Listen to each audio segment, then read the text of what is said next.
আজ যাচ্ছে আমার মেয়েকে নিয়ে ইঞ্জেকশন দেওয়াতে। 2 মাসের ইঞ্জেকশন দিচ্ছি, আর এখন আমার মেয়ের বয়স কিন্তু 3 মাস। মধুমিতা কর্মকার: দিদি, তোমার যখন বেবি হয় তখন তুমি কি প্যাড ব্যবহার করেছিলে? তোমার প্রোফাইল সার্চ করছি, খুঁজে পাচ্ছি না। তুমি আর একবার ভিডিও করো তো। তোমার জন্য দেখো আমি ওপরে আমার প্যাডের লিঙ্ক দিয়ে দিয়েছি, আর এই ভিডিওর নিচে তো দেখো একটা ভিডিও লিঙ্ক আছে, সেখানে এই প্যাডের বিষয়ে সম্পূর্ণ বিস্তারিত বলা আছে, তো গিয়ে দেখতে পারো। আর আমার মেয়ের যখন বয়স ওই 1 মাস মানে পূর্ণ হয়ে 2 মাসে পড়েছে 1-2 দিন, তখন আমার মেয়ের 1 মাসের ইঞ্জেকশন দিয়েছিল। আর 2 মাস পূর্ণ হয়ে এখন 2 মাস ওই 3-4 দিন এখন পড়ছে আমার মেয়ের 2 মাসের ইঞ্জেকশন। আর দেখো ইঞ্জেকশন দিতে গিয়ে ওর রক্ত বার হয়ে গিয়েছে।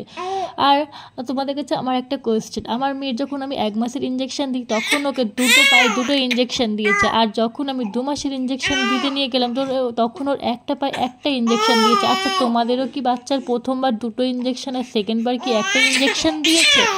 আমার মেয়েকে কিন্তু তেল খাইয়েছে, ওষুধ খাইয়েছে, 2বারই খাইয়েছে, মানে 1 মাসেও খাইয়েছে, 2 মাসেও খাওয়ালো, আর দুটো ইঞ্জেকশন দিল প্রথমবারে, আর এখন একটা ইঞ্জেকশন দিয়েছে।